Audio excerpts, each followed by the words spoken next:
IACEDS 2023. Now, I would like to welcome for the keynote session 1 titled Sustainable Water Management and Climate Smart Agriculture for Livelihood and Food Security by Dr. Manoj P. Samuel at IACESD 2023. I would like to request Mrs. Rekha ma'am to introduce the keynote speaker to the gathering. A very good morning to one and all, and I'm profoundly elated to introduce Dr. Manoj P. Samuel, who is present here today as a keynote speaker. Dr. Manoj P. Samuel is the Executive Director of CWRDM, the Center for Water Resources Development and Management, Calicut, Kerala.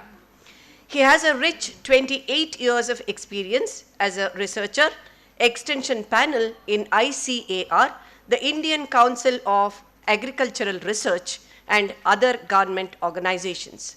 He has worked as the state manager of World Bank aided rain harvesting campaign of Government of Kerala for about 1 year. He holds PhD in soil and water conservation engineering and has published 150 plus articles, including 52 research papers.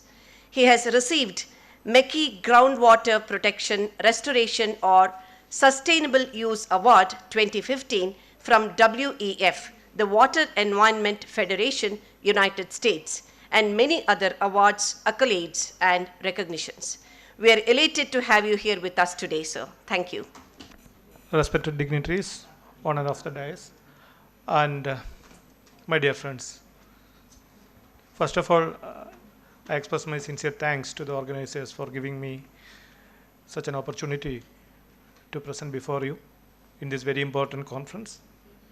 And the time is restricted to 20 to 25 minutes so that I have to rush on, so that I will not take much time for the introduction.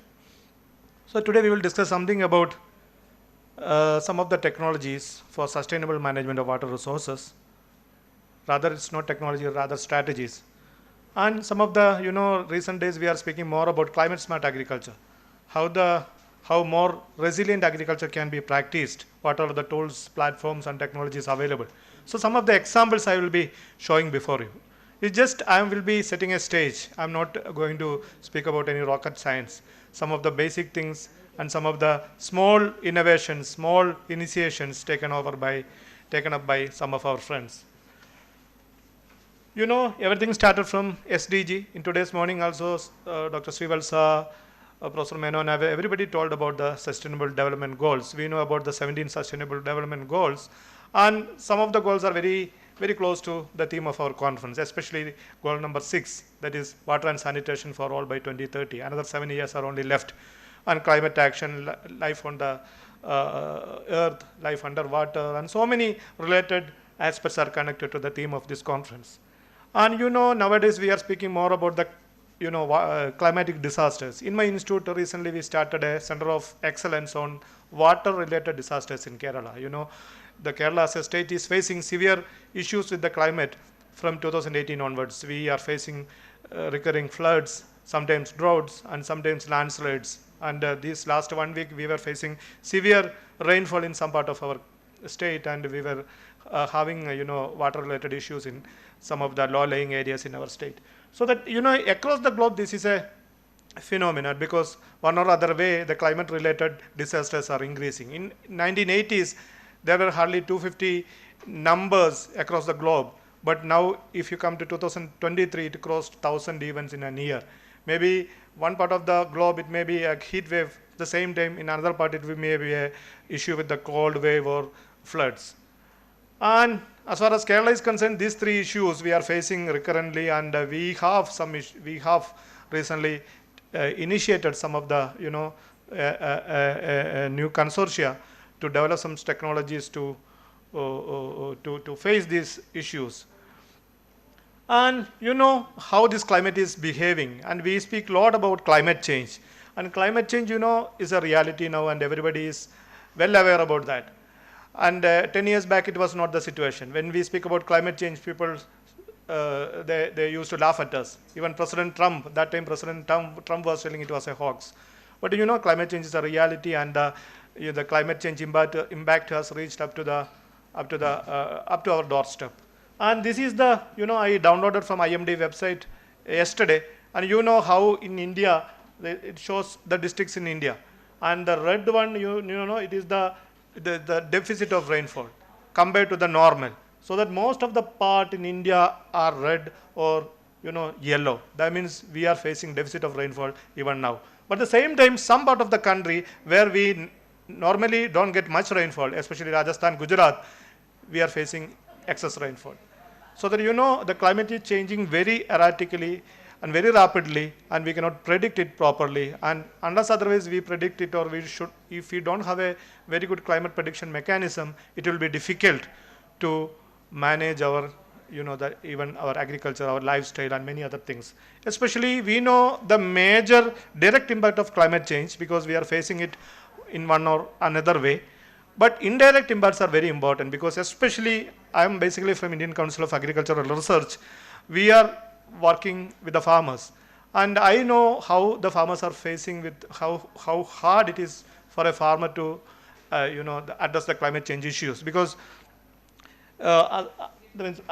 based on one of our study, a study by Indian Agricultural Research Institute, if there is an increase in 2 degrees centigrade, the corresponding decrease in agriculture production is 0.75 ton per hectare. That means 750 kilogram per hectare. It's a big number. And I was in Hyderabad for some time before I joined. I come back to Kerala. 2011 to 2016, I was in Hyderabad, and we were doing some studies in the peri-urban areas. And and most of the areas in peri-urban areas in Hyderabad, mango cultivation is very predominant, and a unseasonal rainfall, a single rainfall is enough for reducing the production up to 30 to 40%. So that the climate, our crop calendar is much related to the climate, but because of the variation in the climate, our crop calendar is getting disturbed, and because of that, it is having a adverse impact on agricultural production. And how we will face the climate change? There are 2 ways, as you all know. One is mitigation, how best we can avoid the climate change in a long run. So that nowadays we are speaking more about the carbon neutrality, how we can reduce the emission of greenhouse gases. So that we have a lot of approaches on one side, renewable energy, more efficient industrial processes, eco-friendly transportation, and many other things. But I think the more important thing is the resilience, the adaptation, because the climate change is a reality and we all have to face it. And for you younger generation, you are going to face it more seriously. Like in the morning, Professor Menon was telling about President Obama's one saying he was mentioning, so that we are the first generation facing the impact of climate change, but we may be the last generation which can do something to mitigate or solve the problems of climate change. So that how we can adapt with the climate change, how the mitigation, the resilience processes can be designed. So there also we can do so many things, more resilient agriculture practices, then coastal management. And climate is not only related to food production or our general lifestyle. It is also related to our health and many other things. So that new diseases are coming, new pathogens, new vectors, new parasites are coming in. So that how best we can manage these things. Nowadays you might have heard about WHO's new initiative, One Health. So that like G20, the slogan itself is one family, one earth, one future. And again, one health is also very important. The health of human beings, health of animals, health of fish, and health of all living organisms. It's all interrelated. It is related to AMR, antimicrobial resistance. It's all connected to climate change. So that the climate change is a reality, and this reality is going to affect us in all aspects of our life. And as far as India is concerned, the water is a big challenge, because now we have not much problem, because our total water availability is 1123 billion cubic meter in an year. 1123 billion cubic meter. Our total water demand on present day will be around 800 or 850 billion cubic meter. But the projection says by 2050, our water demand is going to touch around 1,400 or 1500 billion cubic meter. So that there will be a definite gap between the supply and demand. So that how we will meet the extra demand. Especially in Bangalore city, you are going to face a big issue because the increasing population one side and demand of water for construction and industries and many other sectors. How you will meet the demand? So that I think myself with Professor Srivalsa, we conducted a program for Bangalore Water Supply Sewage Board, whether it is possible to construct a coastal reservoir against Netravati River in Mangalore and store a big amount of water, fresh water in Mangalore, and how best it can be pumped to Bangalore and use it for meeting our demand. Of course, that report we submitted, and of course, maybe now we may be thinking it is an utopian idea, but maybe after 2-3 decades, it has to be considered very seriously, because we have to find out all the ways to meet our increasing demand in water. So that India, as far as today is, we are safe as far as demand and supply are concerned, but within another 1 or 2 decades, our demand is going up, going to be more than that of the current supply. And again, you can see another interesting graph on the right side. There is a comparison between 3 countries. One is Israel, another is China, another is India. That is, agriculture GDP per cubic liter of fresh water withdrawn for agriculture. For Israel, it is 4. For China, it is 1. For India, it is 0.4. 0.4. What is the meaning of that? With the same amount of water, Israel is producing 10 times more food, more fruit grains, more vegetables, more cereals, more pulses. With the same amount of water, they are producing 10 times more than India. China, which is having more or less same demographic pattern of India, it is producing 2.5 times more food compared to India by using the same amount of water. So what is the meaning? The water productivity, the water use efficiency in India is very less. Our water footprint is high. Water footprint means what? How much water we are using for producing 1 unit of a finished product. For the shirt which myself and you are wearing now, it was used almost 18,000 liters of water for producing 1 unit, one piece of a shirt or a t-shirt. It includes, the cultivation of cotton and again processing, dyeing and everything. But the global average is only 8,500. So that in India, we are using almost double amount of water for producing the same amount of finished material. Whether it is in the case of rice, whether it is in the case of chicken, whether it is in the case of a cup of coffee, you are using more water for producing 1 unit of the finished product. So that the water footprint in India is so high, and the water use efficiency and water productivity is also high. So what is the opportunity? You can see the total water demand in India from different sectors on the left side, and the most of the water in India is used in the agriculture sector. Almost 80-85% of the water is used for agriculture, irrigation. But the water productivity is less. If you are diverting 100 liters from your source, the water which is actually reaching to the root zone of the plant is only 30 or 35 liters. 65 to 70 liters are actually getting lost during the transportation, during the conveyance, during the distribution, by means of evaporation, seepage, or many other losses. So how best we can increase this? So that nowadays we are thinking more about precision agriculture, micro irrigation, and so many other things. And another concern, the total groundwater extraction by both US and China, both the giants together, is only 25% of India's total groundwater extraction. You just see, America and China together is extracting groundwater. That is only 25% of our groundwater extraction. So that how much huge quantity of groundwater we are extracting. So that Central Groundwater Board has made a map of all the blocks, administrative blocks in India, and it has shown that many places it is moving to subcritical or critical or overexploited areas.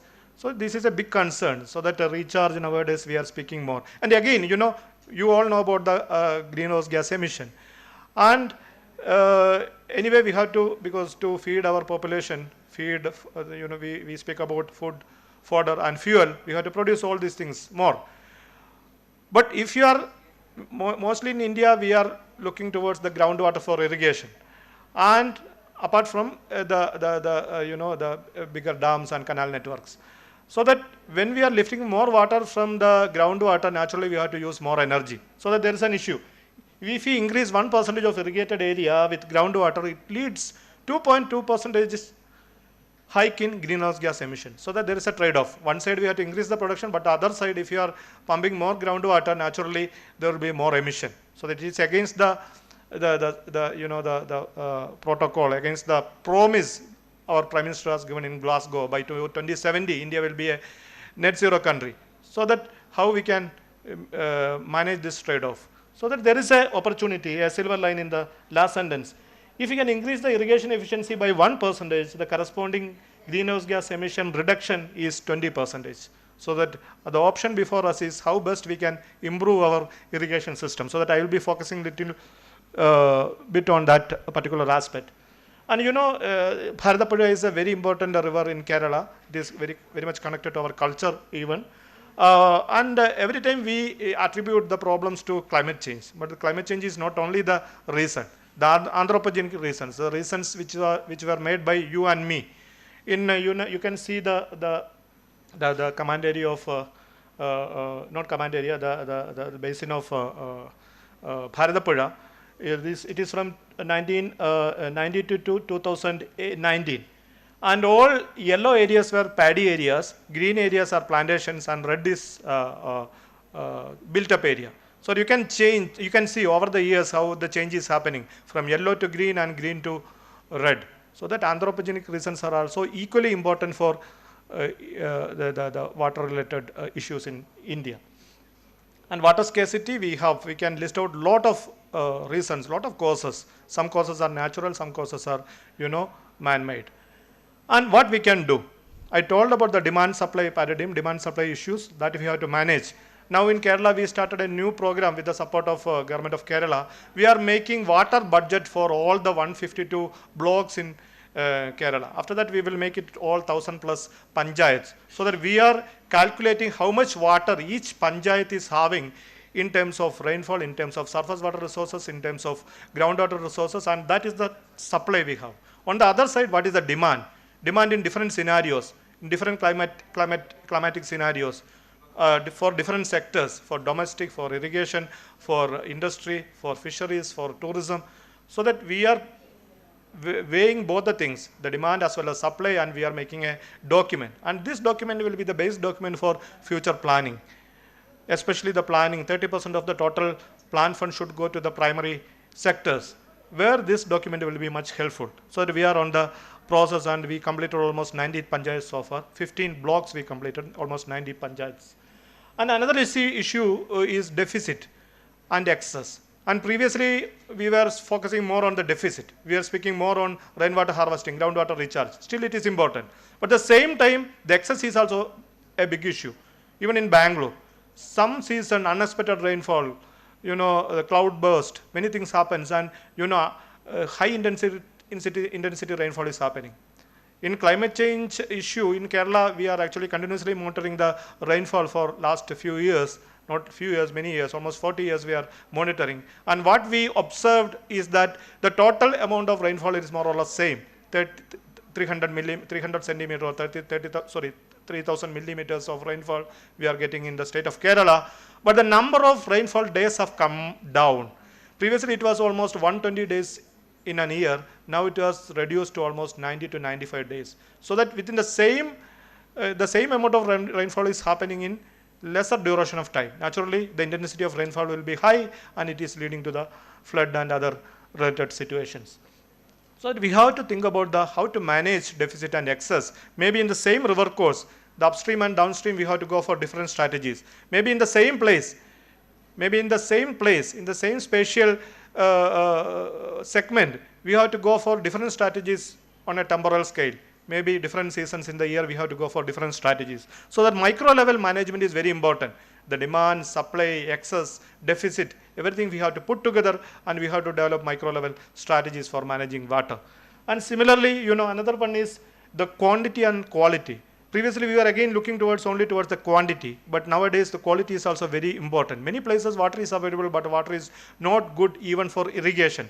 And you don't think that irrigation water, any water we can give to the crops. But there are also some standards, exchangeable sodium percentage, sodium absorption ratio, the BOD, DO, so many basic things has to be that means met. Standards has to be met before it is even applying to the crop field. So these things we have to think more seriously. And nowadays we are speaking about the blue water, green water, gray water. Gray water use is a big issue where we can focus on. Singapore, 30% of the total water is coming from the reused water, recycled water, and they call it as a new water. Very good name they have put, new water.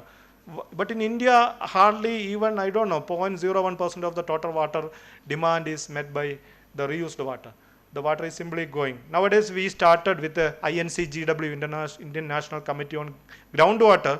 We started a new project, how this green water can be purified up to some extent and can be used for irrigating crops, especially in homestead farms and kitchen gardens. And of course, we are also investigating on the traceability, whether it will have any residual effect or any long-term impact.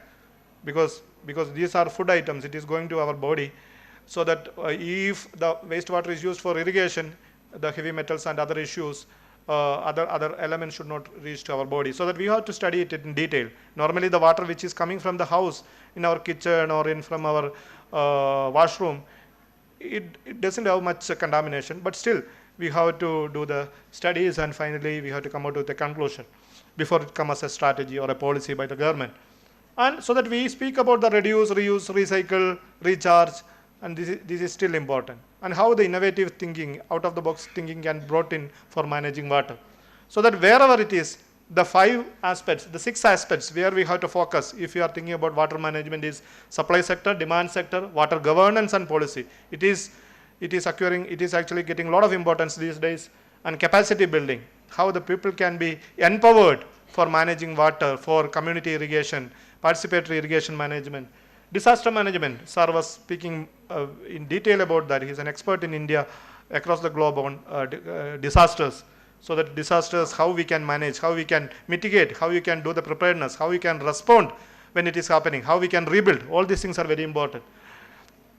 And everything is connected. If you cannot think, you cannot discuss or you cannot study water in isolation. You have to also think about the energy, greenhouse gas emission, because all are connected. If water is less, we will pump more water, we will use more energy, emission will be high. If emission high, of course, the global warming may happen. So that again, it will affect the water availability. So that everything is connected. It will affect the biosystems. So that food, energy, water, greenhouse gas, everything is connected. So that you have to study everything in a combination as a nexus. And water budgeting, I was mentioning this thing, we will actually weigh what is available and what is the requirement. So that if we can do it in a micro level, we have a record with us how much is actually we have. Accordingly, we can plan our interventions and our developmental activities.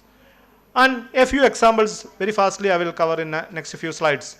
So that I was telling the way before us is reduce the water demand in agriculture, increase the water use efficiency. So some of the initiatives, some of my friends or some of my non-people or when some of the activities we were involved.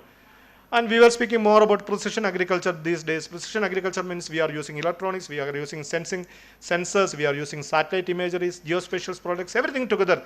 We are putting together in an algorithm, and that algorithm is helping how much water, not only water, how much inputs, whether it is water, nutrient or even sunlight, how much a plant requires. Accordingly, that precise amount of inputs are given to the crop so that we can reduce the input cost, same time we can increase the agriculture production as well. So the 2 examples. One is, it is in Bangalore itself. I was in Hyderabad for almost 5 years. I was with the National Academy of Agriculture Research Management. And we have also a technology business incubator supported by DST. One fine morning, one person came, he is from Andhra, Gopalakrishnan, and he is actually a person, he was an NRI at the US. He wanted to come back to India and he is interested to start a new initiative, a startup company. So that we discussed a lot and finally we suggested them to start a company for irrigation scheduling. And it is a big issue because normally how we irrigate the crop. It's a rule of thumb. Simply we will put some water, and conventional irrigation we will just flood water, leave it for 3-4 days, again doing the flooding.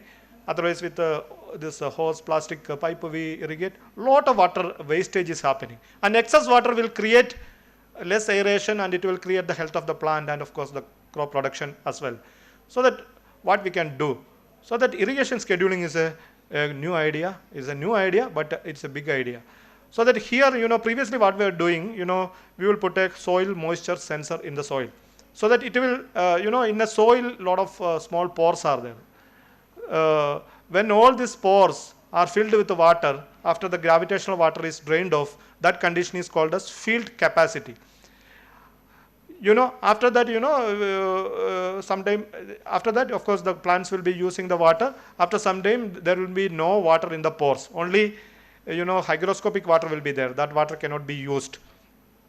That condition is called wilting point, because plants can no longer take water from the soil. So that there are two stages. This is field capacity, full of water, all pores are filled with water. This is wilting point. So that in between, in 50% of this stage, we call it MAD, management allowed depletion. That may be 50 or 70. Normally we call 50%. So that in soil moisture sensor, what we do, we will put a very simple, very cheap soil moisture sensor, and it will find out the real-time moisture of the soil, and we know which type of soil and what is the field capacity, what is the wilting point we know. So that when the 50% of the field capacity reaches, the soil moisture reaches to that point, automatically the irrigation system starts. Soil node valve opens and irrigation starts. So that way we do irrigate. That is fine. But the issue is that here we are only looking towards the soil. In the same soil, you will be having a coconut tree, you will have a brinjal plant. But these two crops are not requirement, their water requirement is different. So here what we are done, here if you go to this particular innovator, his company's name is Gram Works. You can Google it and see, GRAMWORX, Gram Works. It is based in Bangalore itself. So that if you are taking his company's services, you can download his mobile app from Google Play or iPhone off or wherever. So that his team will come to your plot and they will install a small AWS, automatic weather station. Nowadays, automatic weather stations are available for 15,000, even 20,000 rupees. So that, and apart from that, you have to download his mobile app. Then his team also will put a small soil moisture sensor. So that what he will find out is that, using this automatic weather station, he will find out the real-time temperature, radiations, humidity, and wind speed, and many other things. And all these parameters he will put into empirical equations. Normally, he uses Penman-Mondiath equation. So that the real-time evapotranspiration of the crop, he will be finding out in the field. The evapotranspiration of the crop is equal to the water requirement of the crop. A crop requires water for two purposes. One is for transpiration, and naturally the areas surrounding the crop naturally loses water by evaporation. So that putting together, we call it as ET, evapotranspiration. So that here we are finding out the evapotranspiration on real-time basis, and he will also measure the soil moisture using the soil moisture sensor, putting everything together in the same algorithm, and he can find out the real-time water requirement of each crop in your field in the real time, and accordingly water will be given. So that he is telling, compared to the soil moisture sensor scheduling system, this can again save 20% extra water. And he started with 5 or 6 customers in 2016, and in 2023 now he has more than around 8,000 or 10,000 customers, and some of the customers he are telling they are actually having areas in Dodaballapur or in Shamshabad in Hyderabad, so that they will be working in Electronic City or in High-Tech City in Hyderabad, and they are managing their field in the peri-urban areas of Bangalore or Hyderabad without any human interventions. Everything the system will take care, so that he will get everything in his, all the information he will get in his mobile. So this type of new thinking has to come from the younger generation. And another person, one Taranjit Singh Brahma, is from IIT Kharagpur. His BTech is from AGFA department, IIT Kharagpur. And after his BTech, he went to IIM, I think, Calcutta. Then he went to Canada and came back again. He started another company. He started his name was Upaj, UPAJJ. And if you take his mobile application, if you enable the lat launch, it will fetch the NPK status. Because already for India, all the plots, all the agriculture fields, already soil health cards have been distributed. So that corresponding NPK value, nitrogen, phosphorus, potassium values will be available in his mobile application. And he will also download the corresponding geospatial images, the hyperspectral images. So that if you go to Haryana, Punjab, it is based in Mohali. They have big areas. The farmers may not be able, he may not be able to go to each every nook and corner of his field and find out what is the issue happening over there. Rather, using the hyperspectral images, he can understand in some area there will be a nutrient issue, other area there will be a pest attack or insect attack. Accordingly, he can do the the controlling measure. In 2016 itself, he started thinking about the drones, agricultural drones, and he actually used to give it on custom hiring. So this type of new thought process has to come from you all. And another, if you go to Europe, if you look towards Europe, they have a very important program called Fatima. It's a short form of farming tools for external nutrient inputs and water management. So that what they are doing, they are in each land, they are finding out what is the exact water requirement based on the evapotranspiration requirement, and accordingly water is given. If you go to western US states, including California, it is an open ET. It's like open source resource. So you can just, every day farmers are opening this website and finding out what is the color of your field. So that what is the ET requirement of your crops in your field, and accordingly water can be given. So that it's a science-driven agriculture. The science tells how much water is required for the agriculture. So that exact amount of water we can give to the field based on the real-time estimation of evapotranspiration or water requirement in their field. Similarly, we are also taking up some of the initiatives. We actually studied, made the drought analysis and web-based drought analysis, and this, these products we are giving to the Krishi Bhavans, Agriculture Department, Revenue Department, so that they can disseminate among the stakeholders. In our institute, recently we developed a mobile application. The name itself is interesting, CAT, Citizen Assessment Tool. So that, this tool is a mobile application, and we are giving a small water testing kit also. It is part of a Netherlands-supported project, so that it's a little bit connected to the water governance also. So that using this kit, normally we use the students. The students will use this kit. They will go to the common water bodies, especially some polluting canals or nalas and all these things, and they find out the real-time water quality, and they will feed the water quality, water parameters in the mobile app, so that it will tell whether this is good or not, or good or bad or not, or it will also tell more investigation is required. Accordingly, they have to collect more water and take to, we have an NABL lab, we have to take to the lab for further analysis. And all the hotspots are marked in this mobile application. So the real-time water quality in public, water resources, waterways in Calicut city, we can find out using this map. And this is, we can use it in any urban areas. This map we are using for 3 cities now. One is Calicut in Kerala, another is Bhopal in Madhya Pradesh, another is Bhuj in Gujarat. And another one, 6 months back, a person from Maharashtra came to us, and he developed a new mobile app. He just wanted to validate it. What is this mobile app? Finding out the depth of water in a borewell is difficult. In normal well, in Bavi, we can just see what is the depth of water. But in a borewell, normally farmers also struggling how much, whether water is there or not. Sometimes they will simply switch on the pump and it will work dry, and the pump also may be, that means it may be damaged. So that this fellow, you take this his application, go to a borewell, enable his mobile app, his app, and then just tap on the top of the every borewell, normally the borewell has a cap, a metallic cap, so that you have to just tap with a spanner or a metallic object. So he will just find out the movement of sound waves, and he will find out what is the depth of water in the borewell.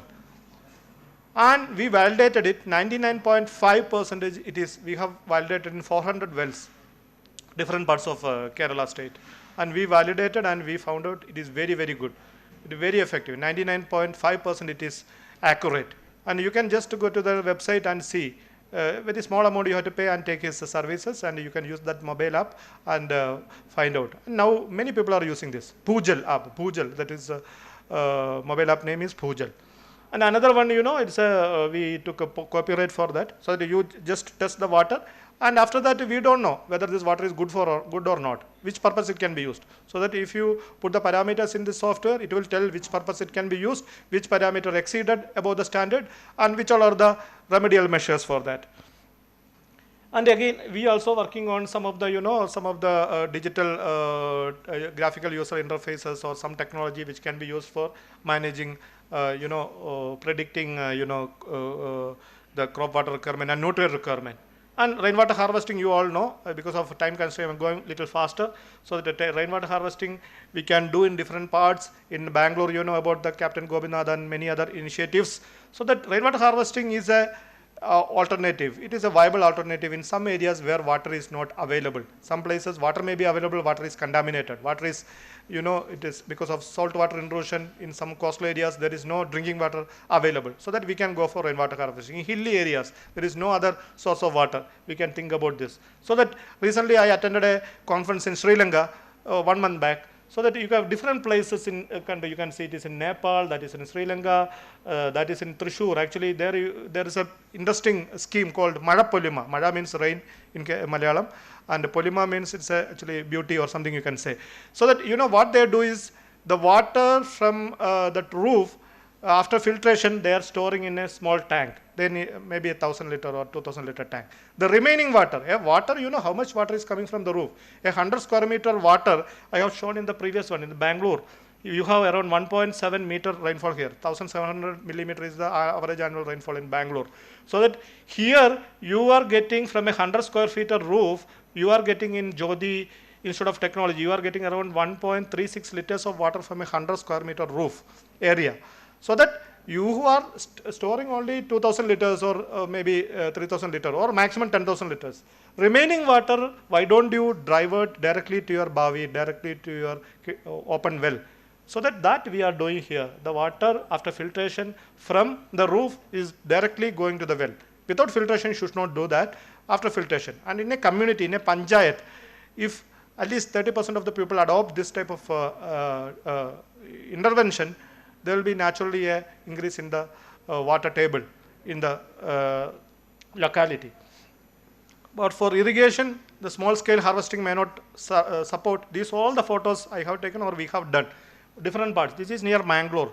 It is just that means near to Mangalore, Minja Panchayat in Kerala only, but adjacent to Mangalore, the DK district. So that this is in Goa.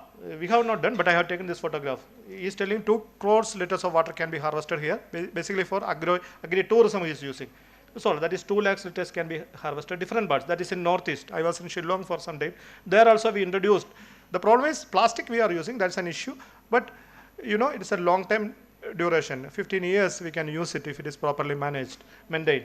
And groundwater recharge also important. How best we can replenish our declining groundwater resources. So the different technologies. But the thing is that the interventions you have to plan based on the topography, based on the local climate, management practices, the slope, all the things has to be taken into consideration. And nowadays, the World Bank is also putting new terms called DRR. Sir can speak more about that. Disaster, that means eco-DRR. How ecologically competent or ecologically compatible technologies can be used for disaster risk management. Agronomical measures can be used. And this, you might have heard about it. If you go to Dakshina Kannada district, this type of things are very common. They're called Suranga. You know the meaning of Suranga in Kannada. So these are 24/7 water is coming from the horizontal wells. The water is, this here, the well is it is not vertically down. It is horizontally straight. So that 24/7 water is coming and this water is getting wasted. But some water they are using for their domestic and drinking water purpose. But why don't we use this water? Otherwise, unnecessarily, this water will be flowing off to the sea. So that why don't we convert our laterite quarries or some dike can be constructed. This water can be stored. It can be used for different purposes or it will improve the recharge in the downstream. Similarly, Katta. This is also very much connected to Karnataka culture. This is also in Dakshina Kannada, near to Dakshina Kannada, Kerala, Yathadaka districts. This photo I have taken in 1998.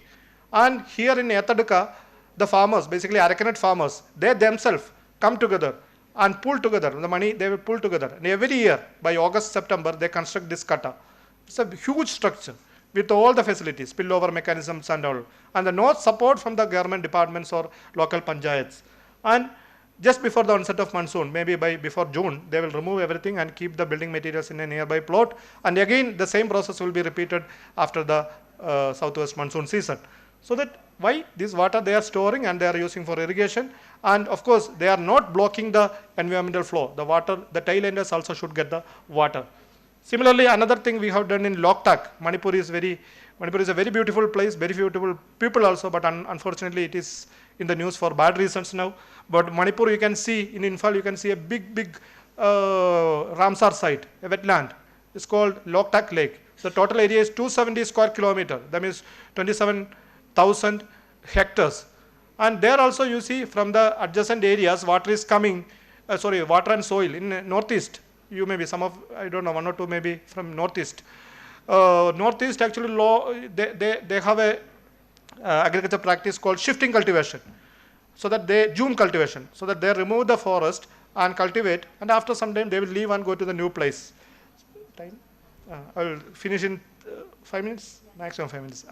So that this water from the entire area will come to this lake and they accumulate, and slowly a floating village, floating island has been created.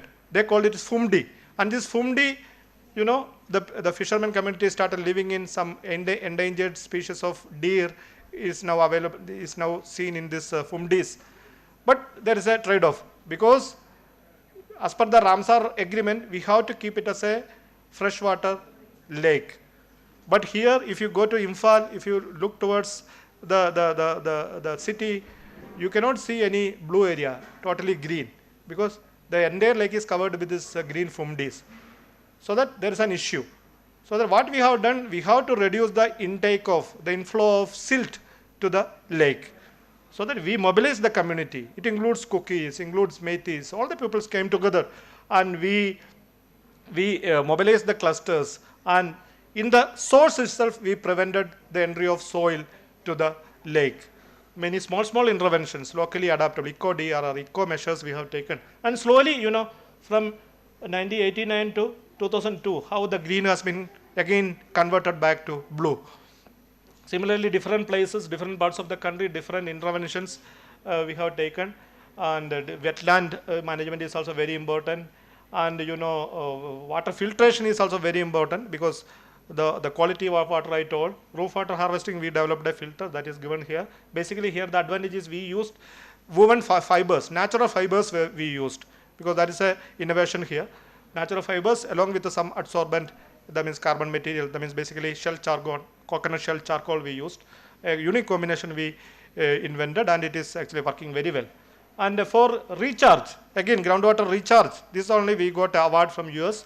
So that it's a horizontal it's a dual flow filter. First it will flow horizontally, then it will go vertically. First it will go a live filter layer, a plant layer, then fiber, then it will go to the central circle, then it started moving down. Again you can see gravel here, again sand is there. After that only you can get the orifices, the holes in the pipes. Then it will go deeply to the aquifer. Otherwise contaminated water will go directly to the aquifer, and it may create adverse effect.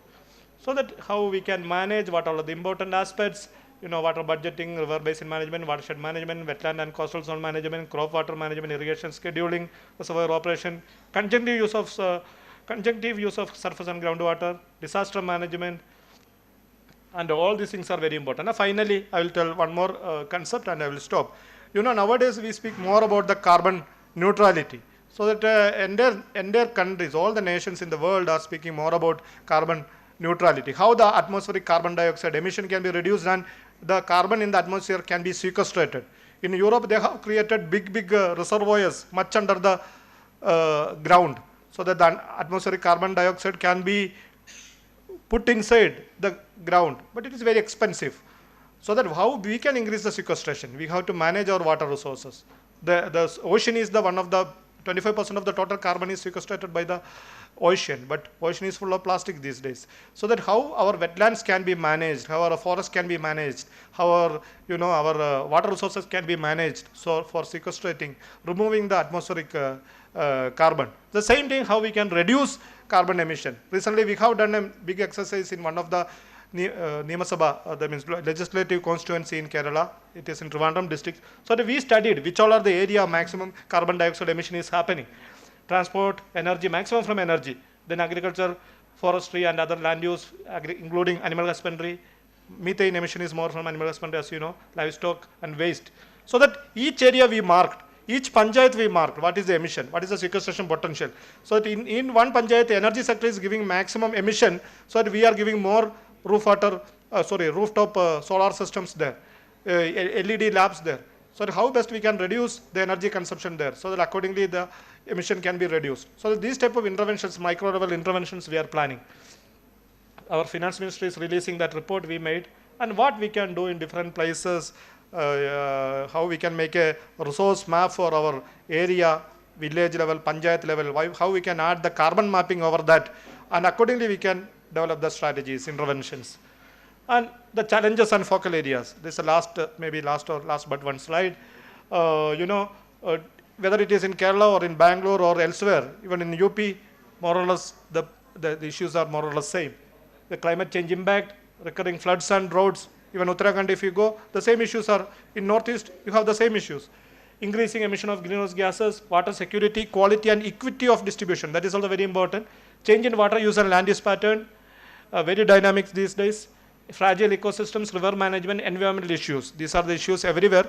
And opportunities, especially in agriculture, a lot of opportunities. Like Sir told in the beginning, how the artificial intelligence, precision agriculture, hyperspectral images, electronics, automations, everything can be brought into agriculture and water management, so that we can make better solutions for better future. This is the last slide.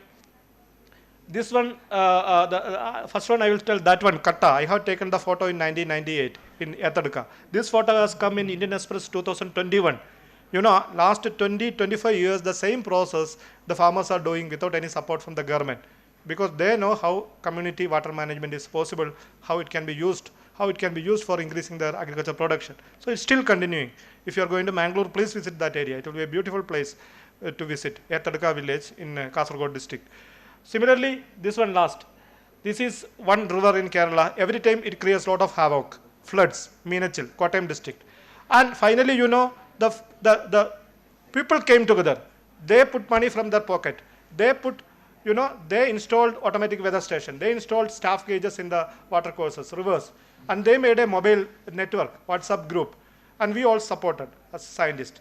So, real time, there are, I think, now around 300, 400 gauges, different places. So that in eastern side, in the upstream side, there's a rain, immediately it will go to the server, corresponding analysis prediction can happen. Up to small level, the message will be passed on to the western side. So the rain happen, this much water may rise in your river, so that the people, those who are staying on the banks of the rivers, has to take caution. So that is a people managed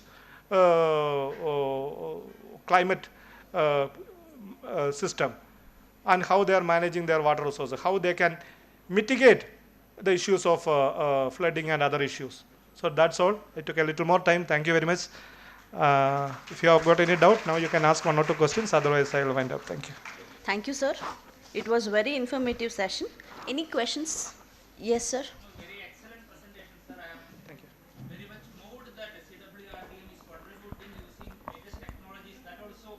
Yeah. So whether is there any possibility where maybe we will be able to use it maybe once in 2 months or so. We can manage the water for say 2 acre, 3 acre lands.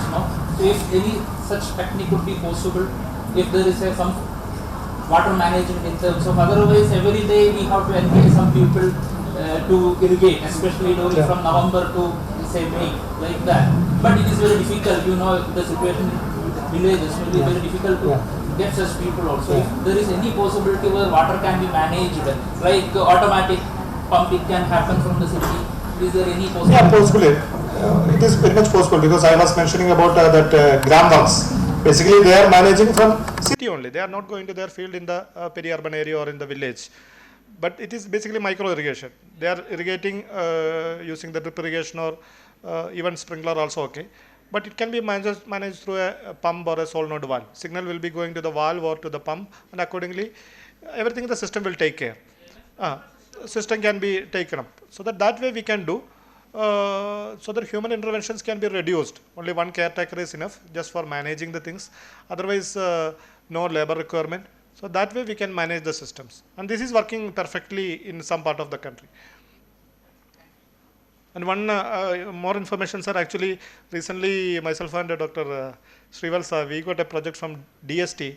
It is basically AI-based, artificial intelligence-based prediction system for landslide, prevention of landslide. So that we are actually we don't know whether the concept will be true or not. That means the proof of concept they are given us fund. So now we are working on that. So if we can get a signal just 5 minutes before the landslide, we can at least save the lives. Even may not be property. So we are working on that. Hopefully, I think we can develop a proof of concept and finally develop a product out of that. They have done, sir. So that we are aware about that. But our approach is little different from theirs. We are humbled by the presence of Dr. Manoj P. Samuel in the AICE SD 2020-23, and thank you for sparing the time to share your key message among us. I request our trustees, PBV Sir and Satyanarayana Sir, to felicitate Dr. Manoj P. Samuel on behalf of Jyoti Institute of Technology, Bangalore.